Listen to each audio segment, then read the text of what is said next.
За сайн байцгаана уу. Өнөөдөр бүгдээрээ гинт 20 сая төгрөг ороод ирвэл яах вэ гэдэг талаар ярив. Тэгэхээр өнөөдөр бүгдээр мөнгөний талаар ярина. За яагаад 20 сая төгрөг вэ? Яагаад 20 сая төгрөг юм бол таад минь гинт 20 сая төгрөг ороод ирвэл юу хийх вэ? Хүмүүс нөгөө мөнгийг янз бүрээр мөнгөнд янз бүрээр ханддаг. Өнөөдөр бид нар тэр хандлагын тухай ярина. Мөнгийг хадгалдаг хүмүүс байна. Мөнгийг үрдэг хүмүүс байна. Ажил мөнгөөс цугтаадаг төрлийн хүмүүс байна. Та аль төрлийн хүмүүсийн талаар тэ аль эсвэл мөнгө нь санаа зовдөг төрлийн хүмүүс байдаг. Та хамгийн энэ лайвыг үзэж байгаа та бүхэн хамгийн түрүүнд хэрвээ 20 сая төгрөг ороод ир гинт миний дансанд тэ ямар ч төлөвлөгдөөгүй ороод ирвэл би юу хийх вэ гэдэг талаараа асуугаад үзэх.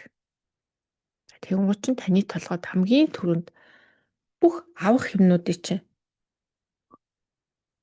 бодоод ороод ирчин үү? Аль хадгалнаа гэж нэ аль эсвэл би тийм үрээ тэгээд яг одоо ингэ ийм авах юм байгаа тэрийг бүгдийг авна гэдэг юм бодлоод орж ирж байна. Энийг анзаараарай.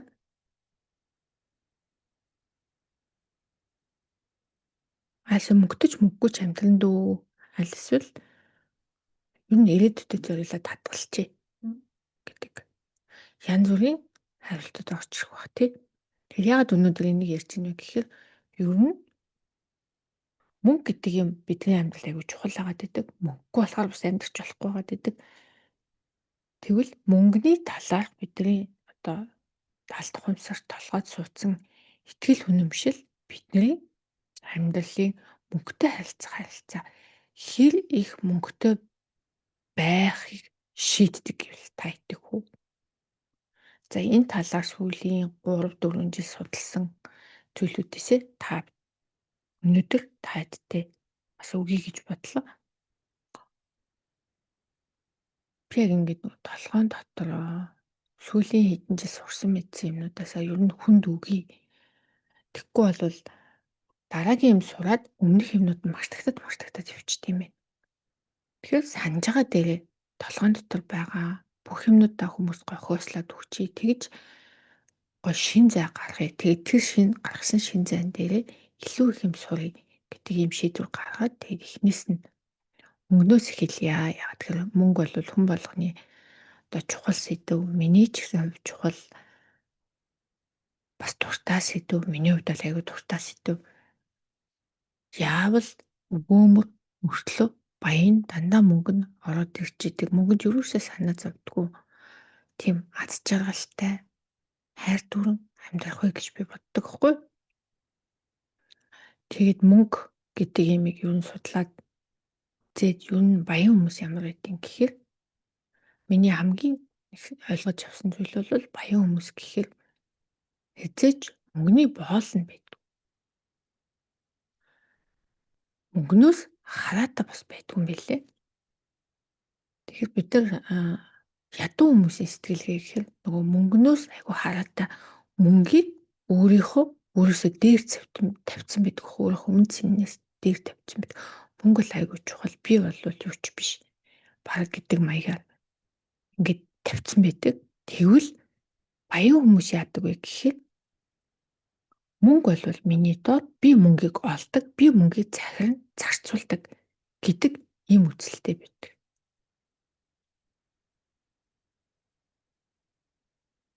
За хамгийн түрүүнд шеэр хийж байгаа хүмүүстээ баярлалаа. За хоёрдугаарт би яг өнгөрсөн жил тэр бомтой сэтгэлгээ гэдэг групп авч явдаг гэсэн. Тэгээд өнгөрсөн жил гэгүнд яг ингэж ажлынхаа мөнгө тоолж ирсэн байхгүй. Тэг манай ажилтдаг чи заримдаа айгүйх бид нөгөө Германд амьдардаг штэ. Тэгээд заримдаа хүмүүс айгүйх нөгөө нэг бэлэн мөнгөөр тооцоо хийдэг. Тэгээ бэлэн мөнгөөр ингэж тооцоо хийдэг. Тэгээ орой ингэж нөгөө ажиллаад дуусаад мөнгө тоолдог байхгүй. Бүгдийг ингэ тоолоод уутан тэгээ сейф рүү хийдэг. Тэгээ тоолоод байжсэн чил яг мөнгө ингээл тоолох болгоод л яна хүн харчих вэ? Өстэ ямар амар юм бэ? Булгаад аваад явчих вэ? Яна даалти, хурдан даалти наатахаа гэл. Мөнгө ингээд тоолголоход дандаа тийм айцтай бодлоо орж ирдэг. Тэг гівгэнт би тэрийг өөрөө ажиглаад үе би бүр мөнгөдөөс амар айд юм шүү дээ. Их мөнгөтэй болчих вэ? Хүнд харагдчих вэ? Гэл их мөнгө ингээ гартаа байрангууд л хайгаад идэв. Тэр ийм их айцтай юм чи яаж баян их мөнгөтэй болох вэ тий? Далд ухамсарын програм бол бидний амьдралын 95% програмчилдаг шүү дээ. Энийг бол бүгдээр мэдчихэж байгаа. Далд ухамсар гэдэг юм жоохон ойлгодог. Уншсан тий юм хүн болгон мэдж байгаа энийг болохоор. Гэтэл миний энэ айдас намайг хизээч мөнгөтэй болохгүй гэдгийг би мэдчихсэн. Тэгвэл пөө ич одоо ямар их айцтай юм бэ? За тэгвэл яах вэ? Тэгэхээр миний айгаад байгаа юм их мөнгөтэй олчоор хүн ирээд булаагаад одоо ямар нэгэн байдлаар авч яваад би мөнгөгүй үлдчихнэ гэдэг юм айцсан байхгүй юу? Хамгийн том айц. Тэгэхээр энэ айц намайг яалгадаг вэ гэхээр би мөнгөтэй байвал тий миний эрүүл мэндэд хүн ирээд аваад явчих учраас мөнгөгүй байж гэдэг юм. Тэгэл би чинь аюулгүй өрсөлгөн хүн байсан. Сарын ихэнд мөнгө аваад эхний 10 хоногт юу н дууссан. Сүүлийн 15 хоногт ингээ бараг 0 дээр цаагаад тэгээд нөхрөөсөө дахин мөнгөгүй явчихдаг. Тийм биш яг. Тэрэнд өөрөө бас амар дурггүй хүнээс мөнгө юм гуйлаа гэж бас амар дурггүй. Тэгсэн мөртлөө дандаа тийм байсан. Тэнгуут нь би би мөнгнөөс хайгаад ит юм бэ. Тэгвэл харин ч эсрэгээр нь би мөнгийг өөртөө их хэмжээгээр байсан ч гэсэн энтэй ингэ тав тухтай байж сурыг гэд манай группийнхан бол мэдчихэ 5 тухтай байж сурыг гэд төрөвчөндөө дандаа 500 евро шууд 500 евро хийцэн. Тэгэл тэрийг ингээ гаргаж ирээд ингээ тоолдог. Тэгээ тоолохоор эхэндээ нөгөө нэг юм айдастай байгаад байсан чи сүултээ ингээд нөгөө би ингээд миний зорилго болохоор би дандаа 500 евро миний юмд байж идэг. Энэ зүгээр ямар ч айх аюулгүй зүгээр байждаг. Харин ч энэ надад гоё байдаг. Аюулгүй байдлыг өгдөг гэдэг юмыг би далд ухамсарлуугаа хийх гээд оролдож байгаа тэр арга байхгүй. За 500 евротоо нэлээд хэдэн сар явсан. Нэлээд хэдэн сар бараг жил шахав явсан. Тэгэл нөгөө мөнгө харахаар эхлээл яна түрүүч далд тэгээ чи нуугаач бараг бушуухан цаашаа далд тийм нуу хүн олохгүй газар хий гэдэг байсан би сүултээ. Мөнгө хараад за энэ байж л гэдэг. Харин ч янз бүрийн юм болсон. Надад дандаа мөнгөтэй байгаа юм чи би харин ч айгүй гоё. Надад ийм аюулгүй мэдрэмж төрж юм юу ч болсон байсан. Би худалдаад авчихна. Юу ч болсон байсан би мөнгө байгаа юм чи надад ямар ч аюулгүй гэдэг юм гэхийн тулд надад бараг жиш шахав тий 7-8 сар. Тэг төрөвчөндөө тэгж 500 евро хийж явдаг гэсэн аахгүй. Тэгээ дандаа 500 евроос дээш 500 бол ингээ дандаа миний төрөвч ингээ байждаг. Одоо тэгж хийж авах болцолтой. Тэгээд ажлынхаа мөнгийг ингээ тоол болгондоо гэд нөгөө нэг аягүй сонирн бодлоо орж ирээд байгаа. Тэгэл ингээл анзаараад тэгээ сүултээ нөгөө нэг айцтай бодлооч би ингээ өөртөө ажиллаад зүгээр штэ баян байх гоё штэ. Ийм их мөнгө гоё агааз энэ ингээ дандаа надад байж бол гоё агааз сарнаа. Тэгээ нөгөө ингээд мөнгө ингээд тоолохоор ч мөнгөний цаас чинь нэг юм ондоо штэ юм хатуу. Тэрийг ингээл тоолол яа. Гоё мөнгө тоолж байна. Өөрийгөө ингээл гоё юм те. Тэ ийм их мөнгө дандаа байж дий штэ гоё гэдэг ийм нөгөө мөнгөтэй байвал айцтай мөнгө айгүй аймаар гэдэг айцнуудаасаа ингээд нэг ийм аргаар ингээд салж байгаа хгүй. Тэгвэл мөнгийг өөртөө тогтоож сурч ийн гэсэн. За тэрнийхээ хажуугаар бас юу хийсэн бэ гэхээр юу яасан? Тас нөгөө орж ирсэн орлого зарлага бүр яс бүртгэдэг. Тэгэд өөртөө төсөв гэдэг юм өгсөн. За энэний талаар би дандаа мөнгөтэй байх 6 дансны арга гэж YouTube дээр видео байгаа. Тэрний линкийг би дараа оруулчих. Гэхдээ яг чухал юм нь юу вэ гэхээр орж ирсэн мөнгөө айгу олон хүмүүс ингэдэг аахгүй би ч мөнгөний талаар нэлээ хүмүүстэй ингэж ажиллаад явчихсан. Орж ирсэн мөнгөө орж ирэхээс нь өмнө тийм аваад гаргана да гэд айгу олон ялангуяа ингэ над чиг юм өртөг төрлийн хүмүүс тэгсэн байдаг байхгүй. Би тэгээ өмнө нь нөгөө хятадд амьдардаг байхдаа яг тэгдэгс миний ингээд Табаогийн сагсан дотор байгаа юм баг 60 70 юм байдаг.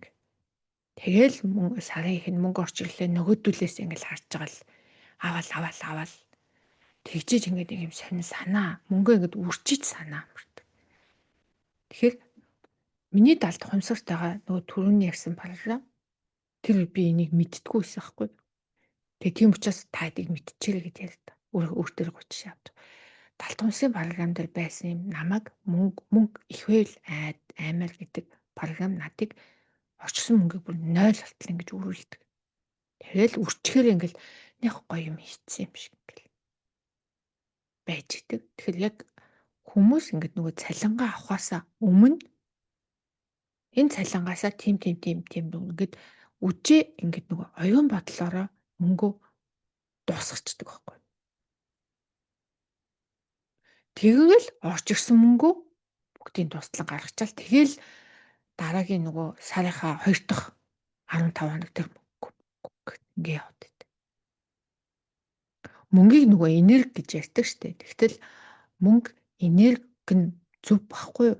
Тэгэхээр тэгвэл мөнгө ингээд би ажиллаад хөдөлмөрлөө цагаа зарцуулаад сэтгэлээ зарцуулаад ингээд хийж байгаа юмныхаа одоо тий төлбөр нь чи солилцоо штэ. Би цагаа энерги мөнгөө одоо тий сэтгэлээ ингээд зарцуулаад хийж байгаа юмны эргэж орж иж байгаа энерги надад мөнгөөр орж иж байгаа. Тэгэнгუთ тэрийг бид нар яг ингээд бамбаатай юм шиг авахгүй начаа амар штэ.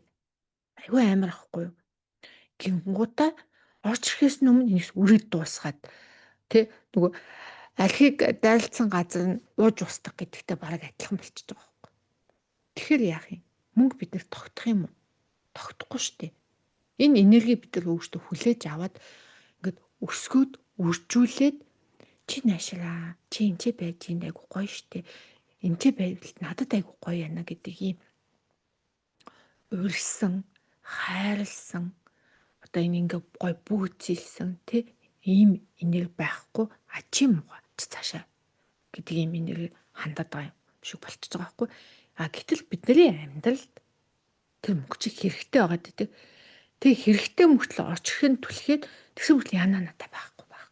Тэгээ нөгөө амнаасаа гардаг үг нь л надад байхгүй мөнгө байхгүй. Гэт нөгөө амны бэлгээс аштын бэлэг гэд ярьдаг та. Тэгэхээр эн чинь хүртэл ингээд толбогдно. Манай өвгдөөд чинь айгүй ухаантайсэн бидэрт ингээд биний ингээд нэг айгүй харамсдаг юм ингээд одоо ингээд би Европт амьдарч чинь тийм суурин соёл иргэншилтэй улсад амьдарч чинь бүх юм айгуугаа ингээд түүхтэй ингээд бичигтэй ингээд үлдсэн. Гэтэл бид нар нүүдэлчин соёлтой учраас ийм гоё юмнуудаа юус үлдээх ямар харамсалтай юм бэ гэж би бас айгүй харамсаж боддог байхгүй юу? Ямар гоё эдний ингээл хамаг юм байж штэ. Муухай атарах. Тэгэл бодонгуудаас та гэсэн чинь биднэрт зүгээр ин амын яриагаар юм хил зүгээр бидэрт айгүй юмыг үлдээсэн нь бид нар зүгээр тэрийг өдөр тутамдаа сонсоор байгаа дасцсан тэрний ингээд гүнзгий утга нь бас нэг гаргаж ирж ойлгоогүй байгаа байхгүй. За тэгээд мөнгөний энергийг өөртөө татахын тулд хамгийн түрүүнд намайг мөнгөгүй болгоод байгаа талд хумсын програм итгэл үнэмшлүүдээс салах нь аягүй чухал гэдэг. За энэ дээр би хараа маш олон итгэл үнэмшлүүдийн тухай ярьж болно. Тийм гэтэл ингээл бараг явал ингээл 2 3 4 5 цагийн яриа болох байхгүй юу? Тэгэхээр би та хэдтэй өмнө нь тэр бомтон групп гэдэг хичээл дээр заадаг байсан хичээлүүдээ бүгдийн скул дээр оруулаад тавьсан байгаа. Би нэг сарт 7 хоног нэг удаа хичээл ордог гэсэн. Тэгэн утаа сарах хичээлүүдийг багслаад нэг болгоод яа тэгэхээр дандаа аягүй богинохон хичээлүүд нэг 15 20 минут. Тэгэл ингээл нийлүүлээд тавьцаа. Тийм хичээлүүдэд нийлүүлээд ингээд хичээлүүд болгоод тавьсан байгаа. Тэгээ би дараа нь тэгэртэй юуг нь линкийн та хэдтэй шеэрлчихье. Тэгэнгუთ та хэд маань тийшээ ороод тэр хичээлүүдийг үзээрэй. Тэнд би бас яг өөрөө нөгөө түрүүний ярьсан видео тий мөнгөтэй ах 6 насны арга гэдэг. Тэрийг би яг өөрөө хэрэгжүүлээд яг тэгжиж би дандаа мөнгөтэй идэх гэсэн байхгүй. Тэгэхээр Миний далд ухамсарыг барагнда би өөрөө өөртөө найдаж чадахгүй байхгүй. Намайг тэг эхний 40 хэдэн жил намайг мөнгөгүй илгцэн програм учраас за одоо би өөрчлөе. Гэхдээ өөрчлөхдөө би далд ухамсартайгаа ажилласан ч гэсэн яг бэлдэл би өөрөө үйлдэл хийх юм байна гэдгийг ойлгонгуудаа орчсон орлого зарлага бүгдийг ястаас бүртгээд за одоо энэт тэдийг тэрэнд тэдийг те жишээ нь хоолнд тэдийг хувцсанд тэдийг тэрэнд тэдийг гэд миний ингээд дураараа өрөх мөнгө гэдэг юмыг бас гаргаж өгсөн. Тэгэхээр дураараа өрөх мөнгө гэдэг юм гаргаж өгөхгүй болохоор ингээд нөгөө бас аюу хэцүү байгаад байдаг. Ялангуяа бид нар шиг эмэгтэй хүн чинь гараад нэг гой кофе аваад уучмаар байна. Найз нөхөдтэйгээ уулзахаар нэг хоолны мөнгө дээр татганаад авахгүй ингээд сэтгэл амар зарцуулчмаар байна. Тийм хүмүүс дээр бас мөнгө гаргаж өгсөн. За урт хугацааны том худалдаа авалт гэдгэн дээр гаргаж өгсөн. За хатгаламж гэдгэн дээр гаргаж өгсөн. Ингээд 6 хуваагаад би ер нь яг өөрөө бол 8 хуваадаг. Тэгээд яг тэр өөрөө 8 хуваадаг Excel-ийнхаа шийдийг бас тэр скултэй шеэрлсэн байгаа. Тэр тэндээс таад ороод татчих аваад тэрийг бас үзээрэй. Тэн дээр ингээд хийгээж явбал айгүй амбах. Яг л би өөрийнхөө л хийдэг ингээд хийдэг. Excel дээр л нэг сартаа нэг удаа л хийчдэг. Бүх юм ингээд тооцож үзчихээд. Яг нөгөө өдөр тутамдаа гарсан зардлуудаа нэг апп дээр биччихдэг байхгүй юу? Хоолнд тэрэнд хүнсэнд хоол хүнсэнд тэр ажил дээр өдрийн хоол идэхэд тэр хувцас унаар авах тэр гоо сайхан тэр эрүүл мэндэд тэдгээд ингээд хувааж жагаад дараа нь тэр болгон чинь дандаа нөгөө сарын тогтмол зардлууд учраас тогтмол зардал дээр нэмээд ингээд тэрийг сарынхаа төгсгөл бичдэг. За энэ дээр би та бас нэг юм хэлье. Түрүүн ярьжсэн шүү дээ. Цалингаа орчиххээс өмнө яаж үрхээ шийдсэн байдаг. Ороод ирэнгүүт шууд зүрүүлээ гаргацдаг. Тэгээ миний нэг өөртөө нэг өөрчилсөн юм болохоор юу байсан бэ гэхээр юу яасан? Мөнгө орчлолээ хамгийн ихний дээжийг өөртөө үлдээдэг байсан. Хатгаламжин дээр. Одоо болохоор ингэдэг нөгөө монголчин нөгөө банкнууд айгуу автоматар юу яддаг болсон шүү дээ. Автоматар татуулцдаг. Миний хадгаламжийн даслал орчихсон мөнгнөөс тэдэн хувийг хий. Автоматар татцсан байдаг. Германд болохоор би олон дансгүй шууд ингээд нөгөө яг төрөний нөгөө би ингээд мөнгө ингээд бариад тоолохоор айгаад идэг байсан гэдэг. Яг тэрэндээ зориулаад яг ингээд миний нүдэнд харагдаад ингээд гарт эмэрэгдэж яхаар би энийг хадгална гэд нэг юм энэ нөгөө хэдэн жил хадгалаад бүр ингээд юм булаа. Энэ яг тэр үедээ л надаа олдсон л конверт нь. Манай хүүхдүүдэд нөгөө цагаан сараар хүмүүс юм хятад ч нэг цагаан сараар хүүхдүүдтэй юм улаан конверттой мөнгө өгдөг байхгүй. Тэгээд тэрнийх нь нэг гээд тэрнийх нь нэгийг аваад хийцэн одоо ингээд надад хитэн жил байгаа. Энэ дээр би олсон орлого цалин ороод ирэнгуут нь хамгийн түрүүнд ийшээгээ мөнгө авч хийж өөртөө үлдээдэг гэсэн үг. Тэгээд сонирхол төрхөөрөө ингээд энийгээ гаргаж ирээд ингээд тоолдог. Сар болгон цалингаасаа би ингээд 100 евро ийшээ ингээд аваад ирчихдэг. Тэгэл ингэж өөртөө авч үлдэж одоо мөнгөний энергийг надад ингээд байлгадаг гэсэн. Яг л би өөрийгөө мөнгөтэй байлгаж сурч байгаа байхгүй. Тэгэд мөнгөндөө ингэж хийв. Өмнө нь ингээд нөгөө байхгүй гэдэг юм дээр тасаад сурцсан учраас одоо болохоор юу гэдэг вэ гэхээр гоё шүү. Мөнгөтэй гоё шүү. Би дандаа мөнгөтэй. Яг би надад дандаа мөнгө байдаг. Миний төрөв чинь дандаа ч байсан. Зүгээр би тэрийг өмнө анзаарчгүй дандаа янаа мөнгө байхгүй гэж бодоод итгэсэн билээ. Тэр нь миний бас алдаа байсан. Тэгээд хайж маань тэгээд төрөвчөндөө дандаа мөнгөтэй явжээ. Тэгээд тэрийгээ дандаа хараад надад дандаа мөнгө идэг. Мөнгөтэй байхгүй. Мөнгөтэй хахаар ийм аюулгүй байгаа юм шиг мэдрэмжтэй. Бүх юм амгалан тайван байдаг гэдэг ийм үзэл бодлыг өөртөө суулгаад яг тэрийг ингээд мэдрэх хэрэгтэй гэхдээ би аюулгүй амгалан тайван мэдрэмжтэй байна. Яагаад гэвэл нөгөө аюу олон хүн тий эн чинь бидний айц ш бидний эмээ өвгөөс аав ээжээс ирсэн айц ахгүй ялангуяа бидний нөгөө нэг юм аав ээжүүд чинь нүүр хүүхдээ яаж хоолтой өдрийн мөнгөтэй хоолтой өмсөх зүүхтэй явуулах гэдэг төвшөнд амьдардаг байсан хүмүүс шүү дээ. Тэгэхээр тэр айцууд нь биднэрт нөгөө бүгд багаас ингээд суудсан байдаг. Тэгвэл тэрийг яа гэхэд нэг надад дандаа мөнгө төрөвчөндөө ер нь Монгол мөнгөөр бол 1 сая 2 сая төгрөг байнга авч явах. Альсвал нөгөө дансандаа байгаа мөнгөө яг дандаа тийм мөнгөтэй байлгах. Бүр ингээд нөгөө хадгаламжийн данс гэж тусдаа байлгаад тэрлүүгээ автоматар мөнгө хийгээд ерөөсөө мөнгө орчиглаад дээж нь би өөртөө. Дотор мөнгөийг тэрийг хугацаагүй хадгаламж тэгэл ерөөсөө өөрөө авчдаггүй болох. Тэгэд нөгөө мөнгө чинь бас өөрөө мөнгө хийх хэрэгтэй байхгүй юу? Зүгээр байлгаж яхаар тэр надад ядаж хамгийн багадаа банкнд хадгалуулаад хүү гэдэг юм авчиж явах хэрэгтэй шүү дээ. Мөнгө мөнгөө хийдэг. Ийм түвшин рүү орохын хамгийн ихний шалтгаан алхам бол ерөөсөө л хугацаатай хадгал. Тэр хугацаатай хадгаламжийг надад мөнгө дандаа байдаг гэдэг амар амгалан мэдрэмжийг мөнгнөөс авах сурч байгаа. Тэг тэндээсээ хас жаргалтай байна гэдэг бас мэдрэмжээ авах сурч байгаа. Ихэнх хүмүүс би мөнгөтэй бол аз жаргалтай болно гэж бодоод байдаг. Гэтэл аз жаргал гэдэг уул мөнгнөөс хамаардаггүй байхгүй. Гэтэ үнэхээр тэгж хамааруулах гэдэг би мөнгөтэй. Гэтэл аз жаргал гэдэг юмтай холбох гээд байгаа жижигхэн хэсгийг ингээ холбож байгаа. Тэгэх юм бол мөнгөтэй гоё ингээд мөнгөтэй байсан ч гэсэн тайван юм хамгаалагдсан тий аюулгүй мэдрэмжтэй байхад миний амьдрал одоо болдог.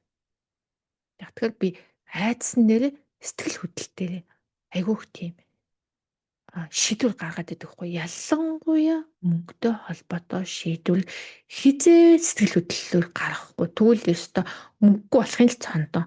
Би бүр тийм амьдралаар айгүй удаа амьдарч ирсэн болохоор та хэд бүр цахиад хэлчихье. Мөнгө сэтгэл хөдлөл хоёр гэдэг юм ерөөс хол. Мөнгө бол тооны тоглоом. Мөнгө бол тооны тоглоом. Сэтгэл хөдлөл бол тий амар амгалан тайван байж сэтгэл хөдлөл орж ирэл хамаг юм ингээ хойшуулаад авчих баг хар салхиш штэ. Тэгэхээр тийм юмэг мөнгөн дээр аваачаад холбочгоор нойлдог. Гарслахын дараа юу ч үлдээгүй штэ. Тэр дандаа тийм байдаг. Энийг би 2022 онд бүр мэдээд за сэтгэл хөдлөлөө удирдах чадахгүй бол мөнгөтэй эзэж байхгүй байна гэдгийг бүр ойлгосон аахгүй. Тэгээ тэр нь ойлгосон мөн нь айгүй өндөр. Тэгтээ ойлгосондоо би айгүй баярлдаг. Тэгээ тэндээс эхлээд яг тэр үед болохоор ажил хийдггүйсэн. Тэгээ тэндээс эхэлж яг юм хурааж ингэ цоглуулах хэрэгтэй юм гэдгийг ойлгоо. Гэтэл би чинь санхүүгийн мэрэгчлээ хүн шүү дээ. Ажил дээр ажлынхаа мөнгийг айгүй сайн удирдаад идэг. Хувийн санхүүнд бүр тийм 0 гэсэн. Тэр туршлагуудаас та хэд бас болцъё гэд өнөөдөр ам халаад бас сайхан ярьж байна. За тэгээд мөнгө сэтгэл хөдлөлгөөн хоёрыг холиг салгах. Мөнгөний шийдвэрийг дандаа сэрүүн толгойн төр, сэрэг толгойн төр гаргаж байгаа. За шийдвэр гаргаж чадахгүй. Би чухал шийдвэрийг яаж гаргадаг вэ гэхээр орой үчин цагаар чухал шийдвэр ерөөсөө гаргадаг. Яг тэр өдрийн нөгөө хамаг стресс бүх юм гэж яцсан байдаг учраас орой ингээд буруу шийдвэр, юм сөрөг шийдвэр гаргах магадлал айгүй өндөртэй байгаа гэдэг. Тэгвэл тэрнтэй холбоотой шийдвэрийг ерөөсөө би ерөөсөө өглөөний цагаар л өглөө унтчаад толгой сэргэг үе дээрээ яг энэ шийдвэрийг гаргадаг. За би скул платформынхаа линкийг энэ видеоны доор комментээр оруулаад тавьчих. Та хэд маань үзээд ороод тэр хичээлүүд үзээрэй. Хичээлээс гадна яг түрүүний ярьсан сая гинт 20 сая төгрөг орж ирвэл яах вэ? Та мөнгийг хадгалдаг төрлийн хүн үү? Мөнгийг өртөх төрлийн хүн үү? Мөнгөний талаар санаа зовдөг төрлийн хүн үү? Альс мөнгнөөс цугтгадаг төрлийн хүн үү? Энэ маань бидрийг хэр их мөнгөтэй байхад тий одоо таны далд ухамсарт байгаа програмуудыг гаргаж ирэхэд энэ тест туслана. Тэгэхээр энэ скулийн линкээр ороод та хэд маань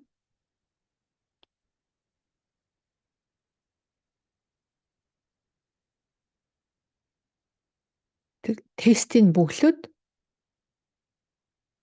сайн уу манайхан. За линкийг би комментээр оруулчлаа. Батэх дэмжиж яах гинэ. Баярлалаа. Манайх зөндөө шеэрлсэн ба шүү. Хэрэгтэй хүмүүст нь гоё шеэрлээд өгөөрэй. Тэгээ би энэ мэдлгүүдээ чинь бас нэлээ их мөнгө төлж ийж, нэлээ их өөр дээр ажиллаж ийж ойлгосон зүйлээ та хэдийг тэгж их цаг зарцуулахгүй, мөнгө зарцуулахгүй, мөнгөн дээр алдаа ихгүй ойлгоод авчаасаа гэсэн үндсэн дээр чин сэтгэлээсээ өгч байгаа шүү. Чин сэтгэлээсээ хүнд өгөх хэрэгтэй юм байлээ. Тэгжиж бас мөнгө гэдэг юм өөрөө эргэж орж ирдэг. Ер нь хорвоогчдын чи хуулиар бол хүн өгжиж авдаг байхгүй. Тэгэхээр бид нар дандаа авъя гэсэн сэтгэлгээ байгаад эхлэхээр хорвоогчдоос ч гэсэн хорвоогчдоос бид нар өөрийнхөө толинд байгаа ямиг тусгаж хардаг учраас дандаа авъя гэсэн хүмүүстэй тохироод идэг, амьдрал надаас аваад идэг юм шиг болоод идэг. Та өгье гэсэн сэтгэлгээтэй байх юм бол өгөөл та ч өөрөө өгөн тантай дандаа өгдөг хүмүүс тань хорвоогчдоос тань дандаа өгдөг юм байдаг. Тэгэхээр авч иж өгөх биш, өгч иж авдаг хормоо юм байлаа манайхаа. За би та хэдтэй нэрээ мөнгөн дээр хамгийн том гаргасан алтайгаа бас ярив. Нөгөө нэг 2000 ковидын дараа крипто модонд ороод хүмүүс айгүй крипто сонгож гисэн. Би бас дутаагүй. Тэр үед чинь юу ч мэддэггүй. Мөнгөн дээр жинхэнэ эд сэтгэл хөдлөлөөр ажилладаг байсан. Тэгээд өөрөө мөнгөө нөгөө хадгалж чаддгүй болохоор нөхөртөө надад сар болгон чи 100 евро хадгалаад байгаарай гэж хэлсэн. Тэгээ энэ миний мөнгө шүү. Тэгээ би нөгөө ажил хийдгүү байсан шүү дээ. Гадаад амьдардаг ажил хийдгүү байсан. Тэгээ ажил хийх хэрэгчгүй. Тэгэн гутаа тэр мөнгөө өөрийнхөө ингээд нэг яаж ичаад бас хөрхэн цуглуулсан байсан мөнгөө бүгдийг нийлээ криптоор хийчихдэг байхгүй. Гэхдээ би чинь бас амар айгүй нөгөө юу ütсэн юм аа. Крипто юм хөрөнгө оруулалт заадаг Австрал багштай байж тэгжиж орж үзье. Энэ л яг болоод байна. Энэ яг болчих юм шиг байна. Миний мөнгийг өсгöd өгчих юм шиг байна гэж бодоод тэгээ ороод тэдрээ заасан газрууд нь хөрөнгө оруулаад тэнгуутаа крипто гэдэг юм дөнгөж ингээ оронгуудаа өөрөө нөгөө арилжаа хийдэг гэж үзээ. Тэгээд нөгөө би ч өөрөө аягүй өндөр сэтгэл хөдлөлтөй хүн учраас хурдан сэтгэл хөдлөлтөй хурдан юм хийдэг хүн учраас орол алдаал ингэж явсаар хагаад миний баг өөрийн алдсан мөнгө нь баг 3-4 мянган доллар. Тэр хүний зааснаар тэр форекс хийдэг хүнд мөнгөө өгж алдсан нь баг 8-9 мянган доллар. Тэгээ ер нь миний тооцоогоор би нэг 15 мянган орчим доллар алдсан байхгүй. Тэгээ тэрнээс хүнд өгж алдсан нь нэг 9 мянга орчим доллар.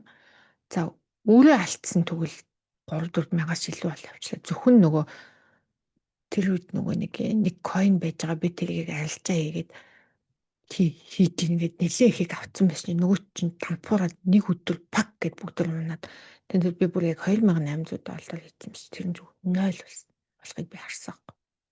Тэгээд тэр бүр 5 тэргөөс зарахгүй 5-6 мянга юм байна л та. Тэгээд яг ингээд сүлдээ тэн дээр л би айгүй том ухаарл авсан. Эхлээд тэрийг бүр харахыг ч хүсээгүй ингээд хит хоног уйлсан. Эн чинь миний одоо тех гэж хийжсэн мөнгө штэ гэл.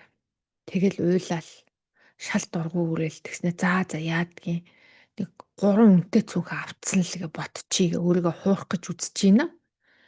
Тэгээ хит хоног тэгж чүр нэг хэнийг хураатаа сарна. Тэнхтэд даач. Алдсан гэдгийг хүлээн зөвшөөр. Тэгээ алдсан гэдгийг хүлээн зөвшөөрөх гэж бас хитэс харуулсан.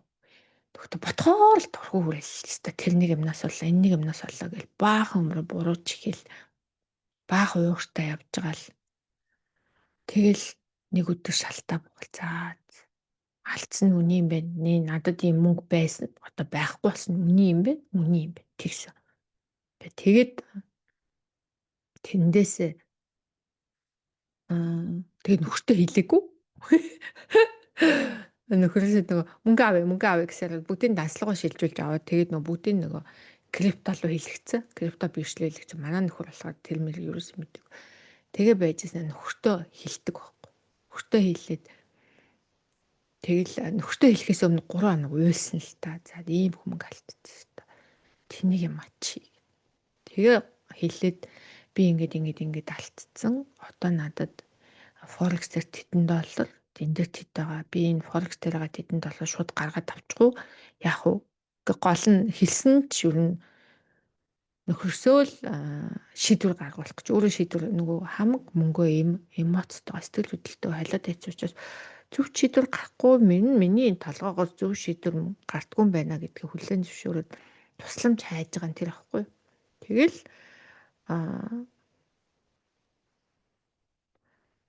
за мөнгө сэтгэл хөдлөл хоёр гэдэг юм би салахгүй бол хийж мөнгөтэй болохгүй юм байна. За энэ алтаа болвол за ингээд зогсно их юм. Тэгэхдээ дараагийн 2 жилд нь хүртэл дургу хүрээлээсэн л ийм хүмүүс ингэж алддаг шүү дээ. Тэнэг өгөө гэдэг. Тэгээ дараа нь ментор хийгээд явж байхдаа надаас илүү алдсан криптогоор алдсан хүмүүсийг сонсоод би ч бас гайгүй юм байна. Зүгээр энэ дээрээ зогссон нь болж гэж ойлгосон. $15,000 40 хэдэн сая төгрөг те 50 сая төгрөг. Тэгээ зүгээр нэг сахинд хийсэх заахгүй зүгээр л тэнэгээсээ болоод тэгэнгуутаа за ингэж тэнэг байвал би надад хизээч мөнгө тогтохгүй юм байна. Би толгойн дотроо юм хийж сэтгэл хөдлөлөө зохицуул сурчид мөнгөтэй авах юм байна.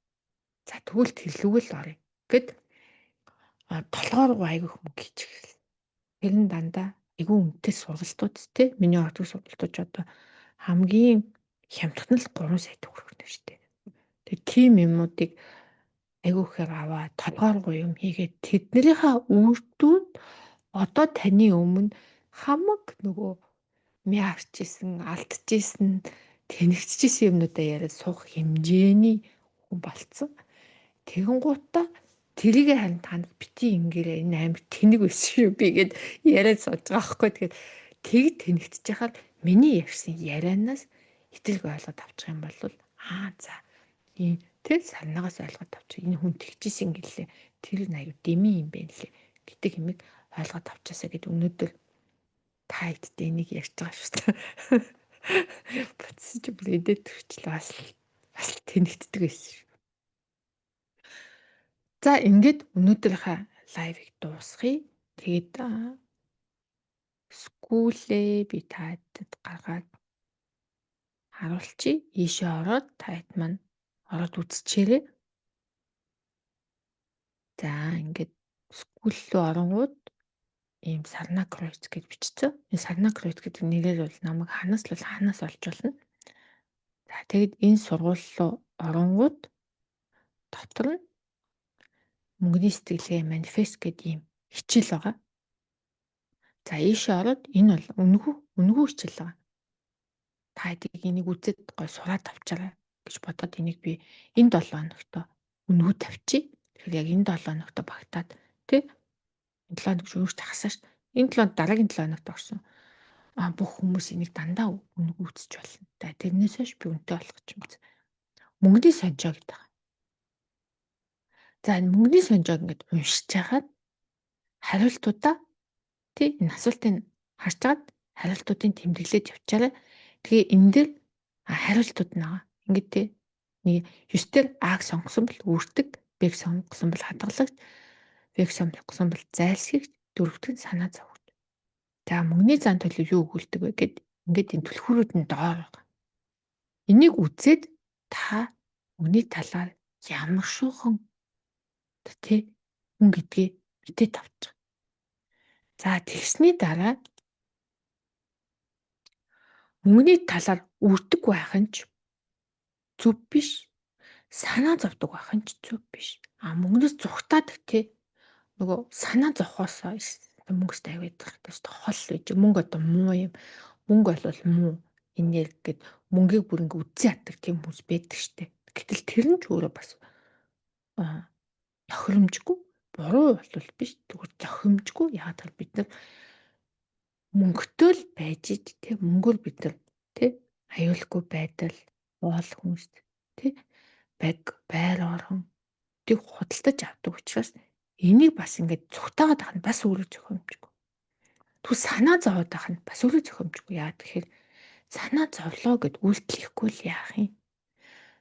Мөнгөтэй мөртлөө яана надаа байхгүй болчихвээ гэж санаа зовоод байл. Эн чинь өөрөө бас таны нөгөө хамаг энерги гэж Унгааш юм болгон дандаа санаа зовоод тахаар чинь яаж ялэг байх вэ? Яаж гоё гэ тэнэг сэтгэлтэй амьдрах юм те. Тэгэхээр энийг мэдэж авсныхаа дараа хайдман түрүүний ингэж ярьсан энэ дандаа мөнгөтэй 6 шилний арга гэдэг энэ видеог үзээрэй. За тэгээ энд нь би бас тэр нөгөө юугаа оруулаад тавьчих. Excel дээр байгаа өөрийнхөө яг миний хөдөлдөг Excel-ийн шийт байдаг. Сар болгон тийшгээ ороод ингээд жилийн эцэстээ бүх дүнгууд нь ингээд гараад ирдэг. Тэ ямар зардал, ямар юунд хэдэн төгрөг зарцуулсан байна, хэдийг би юунд зарцуулсан байна, одоо хэдийг юундаа зарцуулах юм тэр гэдэг тэрийг хөтэлдэг. Excel-ийн шийтээ би бас оруулаад өгчий. Тэгэхээр тийшээ ороод тэрийг татчаваад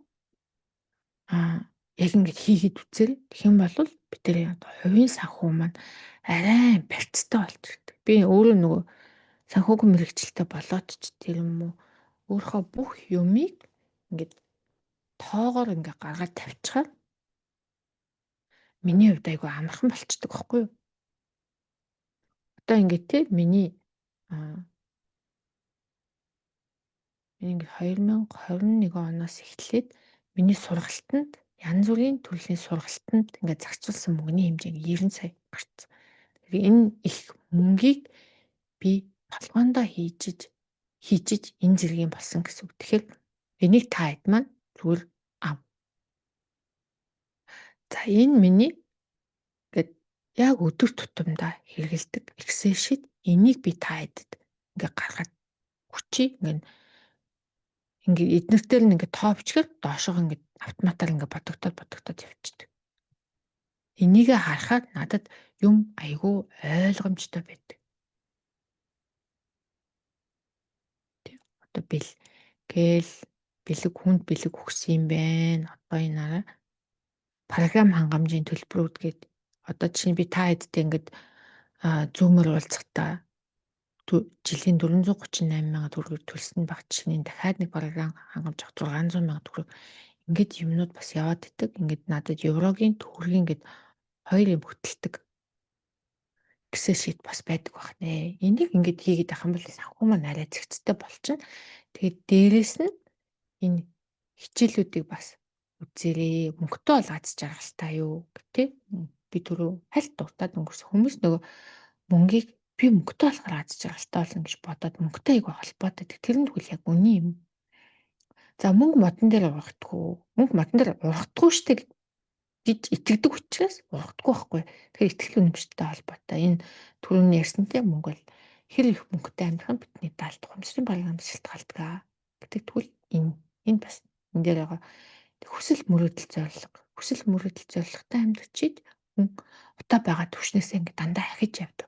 Сая би ингээ нэг бага сургалтанд мөнгө зарцуулсан биз. Тэгэхээр энэ дандаа миний хүсэл мөрөөдөл зорилгынхаа төлөө хийж байгаа тархилгоо хийж байгаа юмнууд тахгүй. За амбиц ба эго, хүүхэд сэтгэлгээ, хохирогч сэтгэлгээ, мөнгөтэй байлгадгүй блокнууд.